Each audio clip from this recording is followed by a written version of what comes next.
যুক্ত আছেন তাদেরকেও এনকাউন্টার কি ফাঁসি দিতেই হবে সরকারের কাছে, এটাই দাবি। এটা আমার দাবি, সবার দাবি থাকবে। আর যদি টিএমসি সরকার থাকতো তাহলে আজ ওই এনকাউন্টার হতো না, ওই ক্রিমিনাল বাড়তেই থাকতো। যেমন আমার তামান্না চলে গেছে, তখন আমি বারবার পুলিশের কাছে চেয়েছিলাম, বিচার চেয়েছিলাম, দুয়ারে দুয়ারে গেছি, বিচার চেয়েছি যে ওই ক্রিমিনালদের ফাঁসি দিতে হবে। আমার মেয়েটা চলে গেছে, আমার ছোট্ট মেয়েটা বিনা দোষে শেষ করে দিয়েছে, ওই ক্রিমিনালদের ফাঁসি দিতে হবে। 1 বছর হয়ে গেল, এখন পর্যন্ত আমি বিচার পাইনি। কামদুনিতে যে অপরাধ হয়েছে, কি তৃণমূলের কি ভূমিকা ছিল? অপরাধীকে কেউ বাঁচাতে পারবে না। যারা খুন করেছে, যারা গণধর্ষণ করেছে, তাদের পাতাল থেকেও খুঁজে বার করা হয়।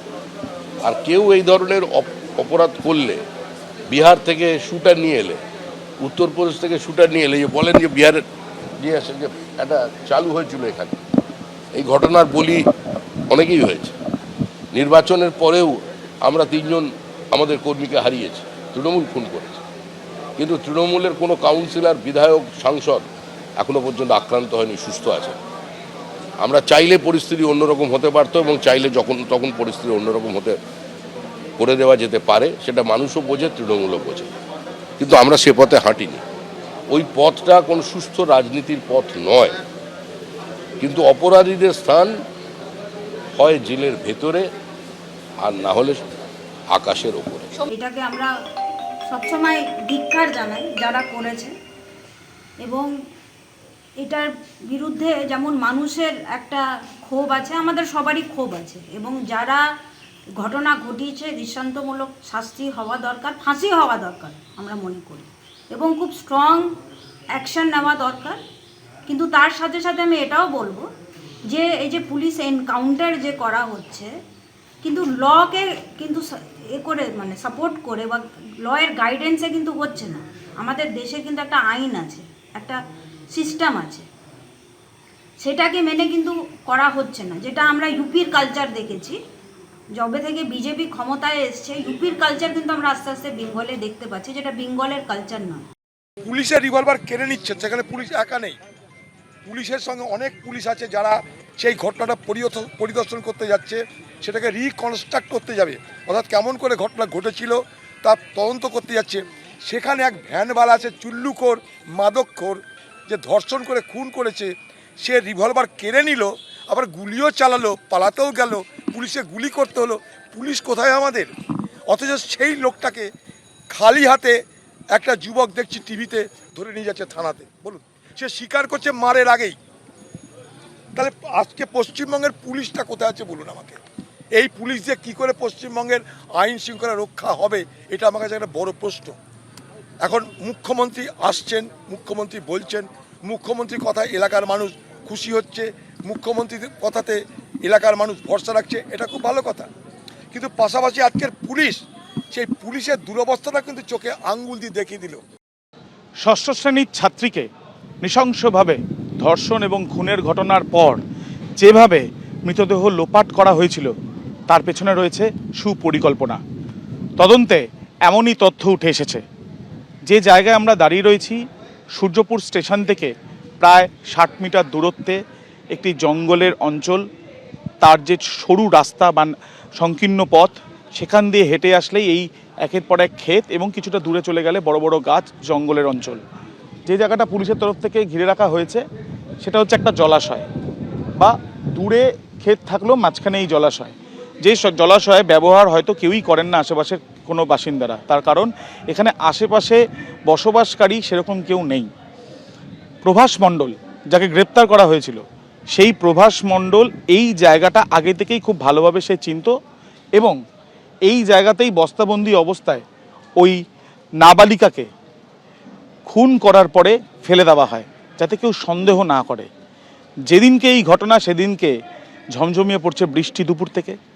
ঘটনার যে জায়গায় প্রথম সিসি ক্যামেরা ধরা পড়েছে যে এই প্রভাস মণ্ডল হেঁটে যাচ্ছে, সেখান থেকে এই পথে আসতে গেলে প্রায় 750 মিটার রাস্তা দিয়ে, কিন্তু যেখানে সিসি ক্যামেরার ফুটেজে প্রভাস মণ্ডলকে দেখা গিয়েছিল সেখান থেকে পাশেই একটা শর্টকাট রাস্তা রয়েছে, যে রাস্তাও একই রকমভাবে যেটা জানা যাচ্ছে যে এরকমই নির্জন, সেই পথ অবলম্বন করা হয়েছে। সেখানে একটি মাত্র সিসি ক্যামেরা ছিল, যেই সিসি ক্যামেরা ঝড়ের কারণে সেই আগেই তার কাটা অবস্থায়, অর্থাৎ সেটা অকেজো, সেইভাবে আলোর ব্যবস্থা নেই। সরাসরি এসে লাইন ক্রস করে এই জলাশয়ের মধ্যেই ওই নাবালিকাকে মৃত অবস্থায় বস্তার মধ্যে ঢুকিয়ে ফেলে দেওয়া হয়, যাতে কেউ কোনো সন্দেহ না করে। তাই এই জায়গাকেই বেছে নেওয়া হয়েছিল এবং এখানেই সুপরিকল্পনা এবং পরিকল্পনা একা এক ব্যক্তি শুধু করেছে এমনটা মনে করছিল না তদন্তকারী আধিকারিকরা। কিন্তু সিসি ক্যামেরার ফুটেজে যখন থেকে এই প্রভাসকে দেখা যায়, তার পরবর্তীকালে তদন্ত যত এগোয় তারা নিশ্চিত হন ঘটনার মূল অভিযুক্ত প্রভাস মণ্ডল, যাকে ইতিমধ্যে এনকাউন্টার করা হয়েছে। ক্যামেরায় শ্যামল জানার সাথে আবির দত্ত, এবিপি আনন্দ। আর বিয়ের পরেও আমি ওর নোংরামও দেখেছি, অনেক অত্যাচার করে আমি এখন সংসার করছি। তো এটা আমি মানে মেনে নিয়েছি যে ও করেছে। আচ্ছা, এই যে পুলিশের গুলিতে মারা গেল, কিছু বলবেন? না, ও অন্যায় করেছে, ও দোষ করেছে, ও হচ্ছে গুলি খেয়েছে, এটা বলার কিছু নেই। দেখো, কিছুক্ষণ আগেই প্রভাস মণ্ডলের দেহ কিন্তু পুলিশ নিয়ে বেরিয়ে যায়। পুলিশ যেটা বলছে যে এই প্রভাস মণ্ডলের দেহর ময়নাতদন্ত হবে কলকাতা পুলিশ মর্গে, এবং কলকাতা পুলিশ মর্গের উদ্দেশ্যেই তারা রওনা দিয়েছেন, তেমনটাই পুলিশ স্পষ্টত জানায়। প্রসঙ্গত বলে রাখি, এই প্রভাস মণ্ডল সেই কিন্তু এই নারকীয় যে ঘটনা ঘটেছে তার অন্যতম একজন অভিযুক্ত ছিলেন। এই প্রভাস মণ্ডলকে নিয়েই কিন্তু বারুইপুর পুলিশ জেলার পুলিশ গতকাল সূর্যপুরে গিয়েছিলেন সেই ঘটনাস্থলে। সেখানে কিন্তু তার যে বয়ান, তার যে বক্তব্য পুলিশ রেকর্ড করেছিল এবং যা যা তথ্য পুলিশ পেয়েছিল তার ভিত্তিতে যে ঘটনা রিকনস্ট্রাকশন করা, পুনর্নির্মাণ করার, সেই কারণে কিন্তু নিয়ে যাওয়া হয় 12:45 নাগাদ। এবং সেখানে নিয়ে যাওয়ার পর যেটা পুলিশ সূত্রে জানা যাচ্ছে যে বারুইপুর পুলিশ জেলার একজন সাব ইন্সপেক্টর যার নাম রনি সরকার, সেই রনি সরকারের কিন্তু রীতিমতো যে সার্ভিস রিভলভার, সেই সার্ভিস রিভলভার আচমকাই কেড়ে নেয় প্রভাস মণ্ডল এবং তারপরে কিন্তু সে পুলিশকে লক্ষ্য করে গুলি চালায়। যেটা পুলিশ বলছে, যখন এরকম গুলি চালানোর ঘটনা ঘটে স্বাভাবিকভাবে নিজেদেরকে বাঁচানোর জন্য এবং প্রভাস মণ্ডল যাতে পালিয়ে না যেতে পারে, পালিয়ে যাওয়ার চেষ্টা করছিল, সেই কারণে পুলিশ পাল্টা 2 রাউন্ড গুলি চালায়। যে গুলিটা চালিয়েছিল অর্ঘ্য মণ্ডল বলে আরেকজন সাব ইন্সপেক্টর, এবং তাতেই কিন্তু সে গুলিবিদ্ধ হয় প্রভাস মণ্ডল। এবং তৎক্ষণাৎ সেই রক্তাক্ত অবস্থায় প্রভাস মণ্ডলকে কিন্তু সেই গুলিবিদ্ধ অবস্থায় বারুইপুর মহকুমা হাসপাতালে রাতের বেলায় নিয়ে আসা হয় এবং এখানে নিয়ে আসার পর চিকিৎসকেরা তাকে মৃত বলে ঘোষণা করেন। চিকিৎসকদের তরফ থেকে যেটা জানা যাচ্ছে, তৎক্ষণাৎ হাসপাতাল সূত্রে এবং পুলিশ সূত্রে যেটা জানা যাচ্ছে যে এই প্রভাস মণ্ডলের যে 2টি গুলি লেগেছিল সেটি প্রভাস মণ্ডলের বুকের ডান দিকের ঠিক পাঁজরের নিচে একটি গুলি লাগে এবং একটি গুলি লাগে তার খানিকটা নিচে পেটের মাঝামাঝি অংশে। এই 2টি গুলি লাগাতেই কিন্তু তার মৃত্যু হয়েছে, অর্থাৎ তার পুলিশি এনকাউন্টারে মৃত্যু হয়।